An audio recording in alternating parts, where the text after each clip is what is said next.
வணக்கம். இன்று நீங்கள் கேட்கவிருப்பது தமிழின் மிக முக்கியமான எழுத்தாளர் வண்ணதாசனின் சிறுகதையான நிலை.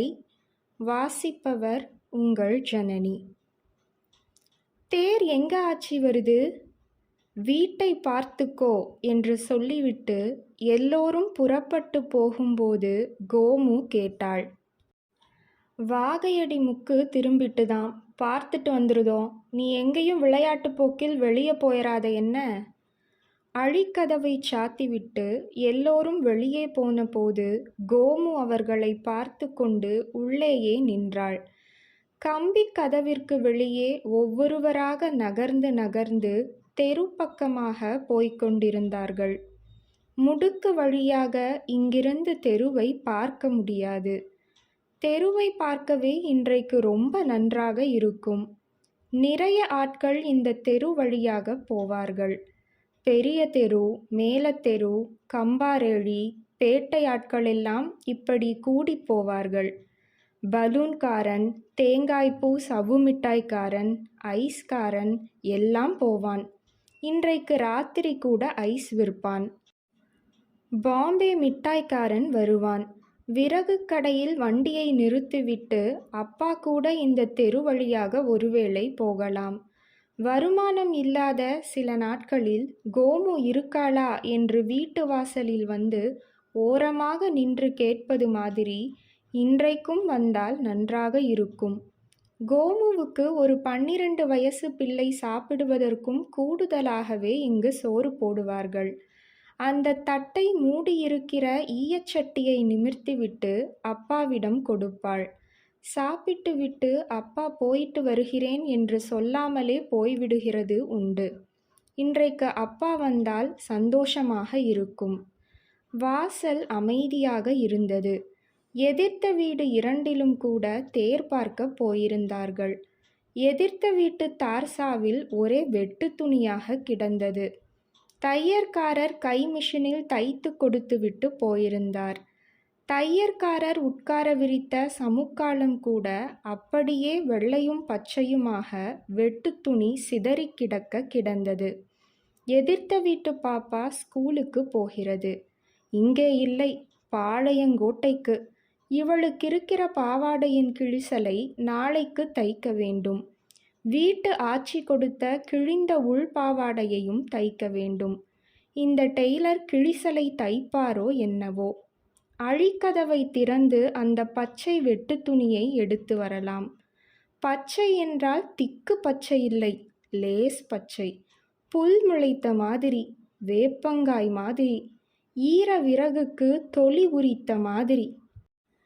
கதவை திறந்து கொண்டு போகலாம் என்றால் கதவு சத்தம் போடும். பெரிய கதவை விட இந்த அழிக்கதவு டங் டங் என்று குதித்து கொண்டே போகும் சத்தத்தில் கட்டிலில் சீக்காய் படுத்திருக்கிற பெரிய ஆச்சி முழித்துவிடக்கூடாது. அந்த ஆச்சி முழித்தால் பெரிய தொந்தரவாக போகும். பேச்சு கொடுத்து கொண்டே இருக்க வேண்டும். தண்ணி எடுத்துட்டியா? கொடியில் கிடந்த துணியை உள்ளே எடுத்து போட்டியா? இன்றைக்கு விளக்கு பூசைக்கு பூக்காரன் சரம் கொண்டு வந்து வைத்தானா? அம்மா குட்டி சாணி தட்ட வரக்கானுமே ஏன்? தோசைக்கு எவ்வளவு அரைக்க போட்டிருக்கிறது? பௌர்ணமி என்ன தேதியில் வருகிறது?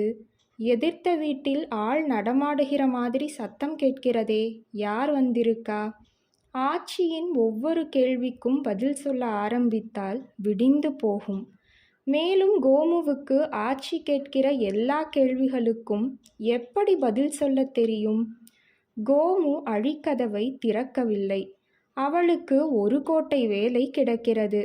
ஆற்று தண்ணீர் பிடிக்க வேண்டும். அதற்கு முன் தொழுவில் நிற்கிற கன்றுக்குட்டியை பிடித்து கட்ட வேண்டும். கோமு தொழுவத்துக்கு போகிற நடையில் வந்து உட்கார்ந்து கொண்டு பார்த்தாள். முன்னால் வேலை பார்த்த டாக்டர் வீடு மாதிரி இல்லை இது. அங்கே புதிதாக எல்லா தரையுமே வழுவழுவென்று இருக்கும்.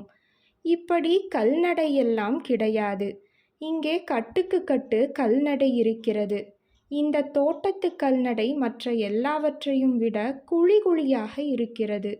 கழுவிவிட்டால் இடம் உடனே காயாது. இந்த சின்ன சின்ன அம்மி கொத்தினது மாதிரி குழிகளுக்குள் கொஞ்ச நேரம் ஈரம் இருக்கும், குளிர்ந்து கிடக்கும். கோமுவுக்கு வீட்டை விடவும் இந்த தோட்டம் பிடித்திருந்தது. ஒடுக்கமான இந்த இடத்துக்குள்ளேயே சின்ன சின்னதாக ஒரு கருவேப்பிலை மரம், முருங்கை மரம், தங்க அரளி மரம் மூன்றும் இருந்தது. பெரிதாக வளராமல் ஆள் உயரத்துக்கு மேலே போகாமல் வளர்கிற பிள்ளைகள் மாதிரி அவை இருந்தன. அசலூரில் இருந்து விருந்தாட்கள் வந்தபோது கோமுவும் வந்திருந்த சிறு பிள்ளைகளும் தங்கரளி பூவையும் கருவேப்பிலை பழத்தையும் கொண்டுதான் வீடு வைத்து விளையாடினார்கள். கோமு இங்கே வேலைக்கு வரும்போது கன்றுக்குட்டி ரொம்ப சிறுசாக இருந்தது. பால் குடித்துவிட்டு அது ஆளில்லாத தோட்டத்தில் காலை உதறி உதறி துள்ளிக்கொண்டு ஓடுவதையும், மறுபடியும் அம்மா ஞாபகம் வந்தது போல் தொழுவுக்கு ஓடி வந்து மடுவைச் சுவைப்பதையும், அடுத்த நிமிஷம் வாளை தூக்கி கொண்டு ஓடுவதையும் பார்க்க பார்க்க ஆசையாக இருக்கும். அப்போது இருந்த செவலை நிறம் போய் ரோமம் எல்லாம் உதிர்ந்து ஜாடை குணம் எல்லாம் இப்போது மாறிவிட்டது. நிறைய கள்ளத்தனமும் வந்துவிட்டது. ஆள் வருகிற சத்தம் கேட்டால் பசுவுக்கு அந்தப்புறம் போய் அழிப்பக்கம் நின்று கொள்கிறது. இழுத்து கட்ட முடியவில்லை. செக்கு மாதிரி அசையாமல் நிற்கிறது. என்றைக்கு அது கயிறை அத்துக்கொண்டு போய் பாலை குடித்து கோமுவுக்கு ஏச்சு வாங்கி கொடுக்கப் போகிறதோ தெரியவில்லை. கோமு காலை மிதித்து விடுமோ என்கிற பயத்துடன் கயிறை நீளமாக தள்ளி பிடித்து இழுத்து கொண்டு தொழுவில் இன்னொரு பக்கத்தில் கட்டினதும் அது முட்ட வருவது போல் அவள் பக்கம் வந்து முழங்கை பக்கம் நக்கி கொடுக்க ஆரம்பித்தது. கருநீளமான அந்த வழுவழுப்பான நாக்கு படப்பட கோமுவின் கையில் கூச்சம் எடுத்தது. அது இன்றைக்கு அவளிடம் ரொம்ப பிரியமாக நடந்து கொண்டது போல் இருந்தது. கொம்பு முளைக்கப் போவது போல் புடைத்த தலையை சொரிந்தபடி இன்னொரு கையை கழுத்தில் போட்டு லட்சுமி என்று அவளே செல்லமாக ஒரு பெயரை சொல்லி கூப்பிட்டு கொண்டு கட்டிக்கொண்டாள். கன்றுக்குட்டி சட்டென்று தலையை உலுக்கி பிடுங்கிக் கொண்டபோது 1 2 3 என்று தொடர்ந்து வேட்டுச் சத்தம் கேட்டது. தேர் பக்கத்தில் வந்திருந்தால்தான் இப்படி உஸ் என்று சீறிக்கொண்டு வேட்டு வெடிப்பது கூட கேட்கும். எங்கே இருந்து பார்த்தாலும் இப்படி வேட்டு வானத்தில் புகைந்து கொண்டு போய் வெடிப்பது தெரியும். ஏரோப்ளேன் பார்க்க ஓடி வருகிற மாதிரி இதையும் வீட்டுக்குள்ளே இருந்து ஓடி வந்து எல்லோரும் அண்ணாந்து பார்க்கலாம். கோமு ஓட்டுச்சாய்ப்புக்கு வெளியே வந்து வானத்தை பார்த்தபடியே நின்றாள். நீலமும் வெள்ளையுமாக கிடந்த வானத்தில் ஒரு கொத்து போல 4-5 பெரிய கலர் பலூன்கள் மாத்திரம் அலைந்து கொண்டிருந்தன. எத்தனை பலூன், எத்தனை ஜவுளிக்கடை நோட்டீஸ், பொருட்காட்சி நோட்டீஸ் எல்லாம் இன்றைக்கு பறக்கும். மேலே வீசப்படுகிற அந்த பச்சை சிவப்பு மஞ்சள் நோட்டீஸ்கள் மடங்கி மடங்கி கோலாட்டு அடிப்பது மாதிரி எவ்வளவு அழகாக கீழே வரும். கோமு அந்த நோட்டீஸை பொறுக்க எவ்வளவு பிரயாசைப்பட்டிருக்கிறாள். புத்தம் புதிய நோட்டீஸின் ஒரு பாகம் மாத்திரம் காலில் மிதிபட்டு மணலும் சரளும் முள்ளுமுள்ளாக குத்தி கிடக்கும்போது எவ்வளவு கஷ்டமாக இருக்கும். அதை எடுத்து பார்க்கும்போது இப்போது அந்த பலூன் கூட விலகி நகர்ந்து விட்டது.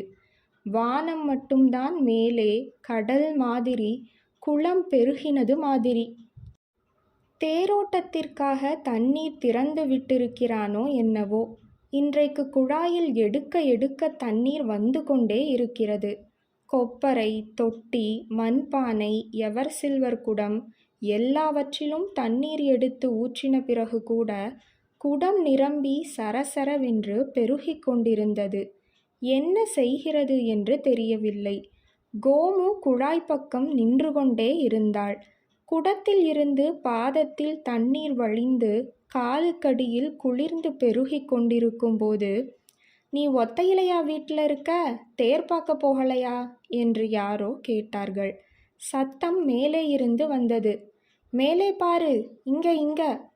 பின்னால் இந்த வீட்டுச் சுவரை ஒட்டி இருக்கிற இன்னொரு வீட்டு மச்சில் இருந்து அந்த வீட்டு அக்கா சத்தம் கொடுத்தாள்.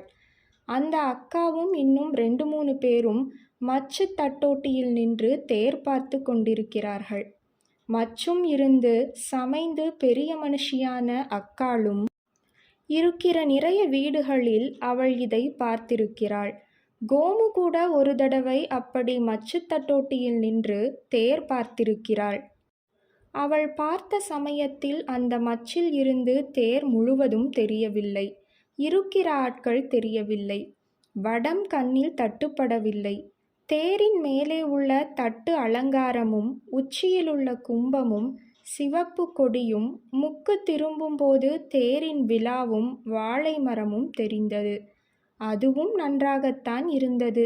எங்கே பார்த்தாலும் நம்மை சுற்றி மச்சுத்தட்டோட்டியும் புகைக்கூண்டும் ஓட்டுக்கூரையும், இடையில் சில இடங்களில் வேப்ப மரமும், வேப்ப மரத்துக்கு அந்தப்புறம் இன்னொரு ஓட்டுச் சிவப்பும், இதுக்கு மத்தியில் ஒளிந்து கொண்டு தலையை மாத்திரம் தூக்கி பார்ப்பது போல தேர் வருவதும் நன்றாகத்தான் இருக்கும். இந்த வீட்டு மச்சில் போய் பார்க்கலாம் என்று கூட தோன்றியது. அந்த வீட்டிற்கு வழி இந்த பக்கம் இல்லை. தெருவை சுற்றி முன்பக்கமாக போக வேண்டும். வீட்டை போட்டுவிட்டு அப்படி போக முடியாது. குடம் வாளி எல்லாவற்றையும் தூக்கி உள்ளே வைத்துவிட்டு எல்லோரும் வரும் வரை பேசாமல் நடையில் உட்கார்ந்திருக்க வேண்டியதுதான். கோமு நடையில் உட்கார்ந்திருக்கும் போதே பைய பைய இருட்டுவிட்டது. எப்படி இருட்டு வந்தது என்றே தெரியவில்லை. தேரோட்டமும் இன்றைக்குத்தான், பௌர்ணமியும் இன்றைக்குத்தான். நல்ல வேளை, இரண்டும் ஒரே நாளில் வந்தது. இல்லாவிட்டால் 2 நாளுக்கு முந்தின ராத்திரியும் வீடு மெழுக வேண்டும். அடுப்படி கழுவ வேண்டும். எல்லார் சாப்பாடும் முடிந்து அடுப்படி கழுவுவதற்குள் தூக்கமாய் வரும். குழாயில் தண்ணீர் வரவில்லை என்றால் பைப்பில் வேறு தண்ணீர் அடிக்க வேண்டும். இந்த வீட்டு நடையில் கோமு இப்படி தனியாக வாசலில் உட்கார்ந்ததே இல்லை. இன்னும் 7 மணி ஆகாத இருட்டுக்குள் உட்கார்ந்திருப்பது கூட பயமாக இருந்தது. நிலா வெளிச்சம் இருக்கிறது என்றாலும் இப்படி யார் ஒத்தையில் இருக்க முடியும்? இவள் உட்கார்ந்திருந்த நடையை ஒட்டி இவள் ஆவி சேர்த்து கட்டுவதற்கு கஷ்டப்படுகிற மாதிரி வழுவழு என்று 2 மரத்தூண் இருந்தன. அந்த 2 நிழலும் வாசல் பக்கம் 2 பள்ளம் தோண்டி கோமுவை நடுவில் உட்கார்த்தினது போல விழுந்திருந்தன. எதிர்த்த வீட்டிலும் 4 கல்தூண்கள் ஊதாவாக கலரடிக்கப்பட்டு நின்றன. இப்படி உயரமாக இருட்டுக்குள் அவளை சுற்றி இருக்கிற தூண்கள் ஒரு பயங்கரமான பிராணி பின்னங்கால்களை ஊன்றி நடந்து வருவது மாதிரி நிற்கிறதாகப்பட்டது.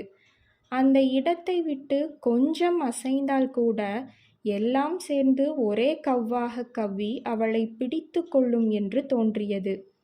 உள்ளே கட்டிலில் சீக்காக படுத்திருக்கிற பெரிய ஆச்சியுடன் பேசுவது ஒன்றுதான் வழி. கூப்பிட்டேளா ஆச்சி? கோமுவை கூப்பிடாவிட்டாலும் ஆச்சி படுத்திருக்கிற கட்டில் பக்கம் தானாக போய் ஸ்விட்சை போட்டாள். ஒரு குதி குதித்து போட்ட பிறகுதான் ஸ்விட்ச் எட்டியது. எலக்ட்ரிக் லைட் வெளிச்சத்தின் கூச்சத்தில் கண்ணை இடுக்கிக் கொண்டு யாரது என்ற ஆச்சி எழுந்திருந்து உட்கார்ந்தாள். வாசலில் இருந்த பயம் இப்பொழுது முழுசாக குறைந்து போய் கோமு பெரிய ஆச்சியுடன் பேச ஆரம்பித்தாள். எல்லோரும் வெளியே தேர் பார்க்க போயிருக்கிற விபரத்தை சொன்னாள். அப்போதே போய்விட்டார்கள் என்றும் இது வருகிற நேரம் என்றும் சொன்னாள். கூட்டம் ஜாஸ்தியா என்று ஆச்சி கேட்டதற்கு, எக்கச்சக்கம் கூட்டம், தெரு அடைச்சு கோடிச்சனம் போயிட்டு வருது என்று சொன்னாள். நீ தேர் பார்க்கலையா என்று ஆச்சி கேட்டதும் கோமுவுக்கு ரொம்ப சந்தோஷமாக இருந்தது.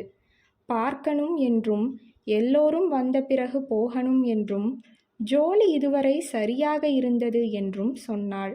ஐயோ பாவம், நீயும் பச்சை பிள்ளைதானே, போகணும் வரணும்னு தோணத்தானே செய்யும். போயிட்டு வா, போய் பார்த்துட்டு வா, அவங்க வரட்டும் என்று சொல்லிவிட்டு மறுபடியும் படுத்து கொண்டாள். கோமுவுக்கு ஆச்சியின் வார்த்தைகள் மேற்கொண்டும் சந்தோஷம் கொடுத்தன.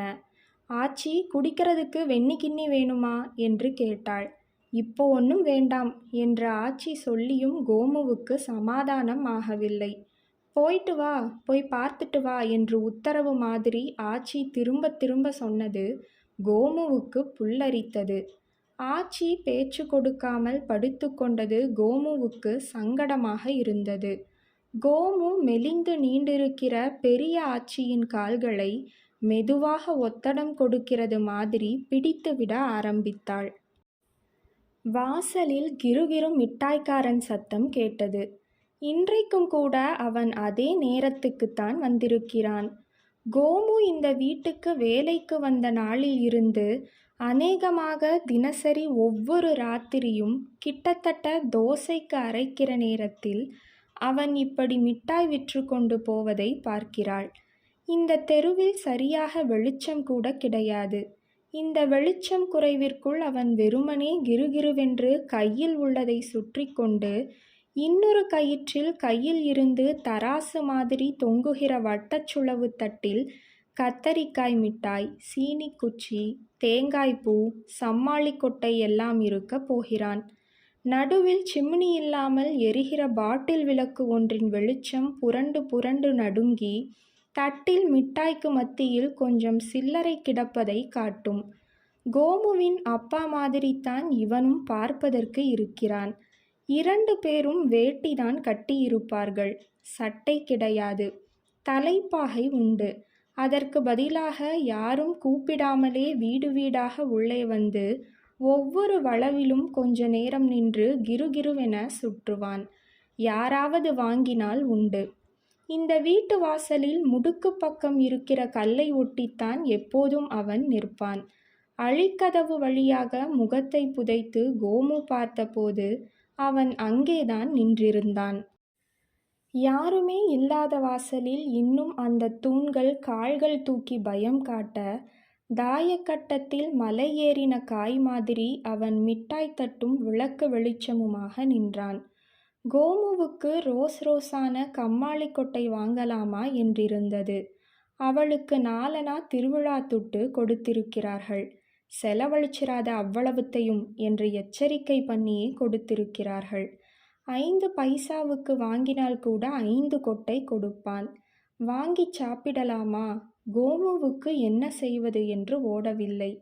உள்ளே தொட்டிக்கட்டு மாடக்குழிக்கு போய் அந்த முழு 4 அணாவை மனசே இல்லாமல் எடுத்து கொண்டு வந்தபோது அவனை வாசலில் காணோம். முடுக்கு வழியே சத்தம் மாத்திரம் கிருகிருவென்று தெருவை பார்க்க போய்க் கொண்டிருந்தது. போனது கூட நல்லதுக்குத்தான். இல்லாவிட்டால் எல்லாம் செலவழிந்திருக்கும்.